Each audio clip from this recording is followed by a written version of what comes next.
Back now with a look at a moving exhibit right here in New York City. Now, we all know the story of Anne Frank, the young girl who kept a diary documenting her thoughts and hopes during the 2 years she spent hiding from the Nazis. Well, now, the secret annex where she hid has been recreated for the first time right here in New York City. And I recently had a chance to see it for myself. Anne Frank's The Diary of a Young Girl is the real-life account of a teenager in hiding during World War II, when 6 million Jews were killed by the Nazis. Today, more than 1 million people a year visit the Anne Frank house in Amsterdam. But for the first time ever, the secret annex where the Frank family hid with the Van Pels family and Fritz Pfeffer has been recreated and brought to New York City. The executive director of the Anne Frank House, Ronald Leopold, gave us an exclusive look at this immersive exhibition at the Center for Jewish History. Anne Frank was a teenager. Is that, in a sense, the target audience for this? We have designed this exhibition for a general public. But yes, of course, we are gearing it towards young generations. She is their voice. Anne Frank, the exhibition, invites visitors to step into Anne's life in the hiding place, located above her father Otto Frank's business. They had covered the entrance with this bookcase. So this would be up flush against the wall? Exactly. And this was basically functioning as a door. Wow. This was the room of her parents and of her sister. And there were other people in hiding, family of Otto Frank's business partner, and then there was a dentist who then became Anne's roommate. The space has been filled with replicas of what was in the secret annex between 1942 and 1944, but also includes more than 100 original artifacts from the Anne Frank house. Her sister, Margot, she loved to learn. While in hiding, she continued to learn Latin, and these are her notes from a Latin course. And it's also an object that tells us how much they were focused on the future.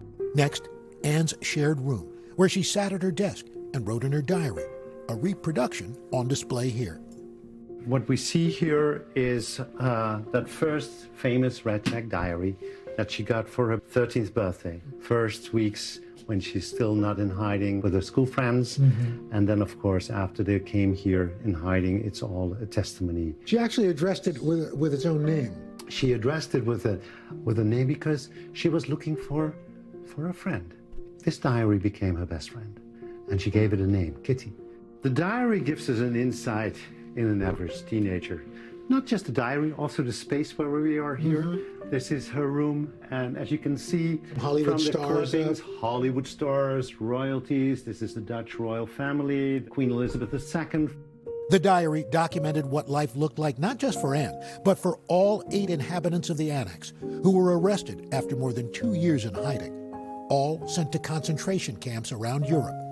But only Anne's father, Otto, survived. I remember when I first read it in high school, and I remember thinking, what would she have accomplished as a writer, as a person, had she lived? That's also why this diary speaks to us, not just the fate of a little girl in Amsterdam, in Holland, and makes us realize of the loss of lives during those years. 1.5 million Jewish children killed during those years in the Holocaust for a single reason, for one single reason, that they were Jewish. The rest of the annex shows how they spent their days in hiding, listening to news on the radio, fixing whatever meals they could, even playing board games. The opening up on the same day that Auschwitz was liberated, what message do you want to send by doing that? Opening this exhibition on International Holocaust Remembrance Day. Remembrance Day is first and foremost expressing the hope that we will keep remembering. Showing what happened to Anne Frank is also inviting people to reflect on why this has happened. This is not just a story about the past.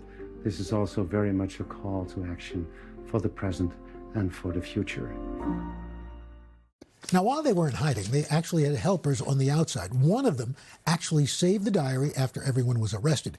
That woman returned it to Otto Frank, Anne's father, and that's how it became known all around the world.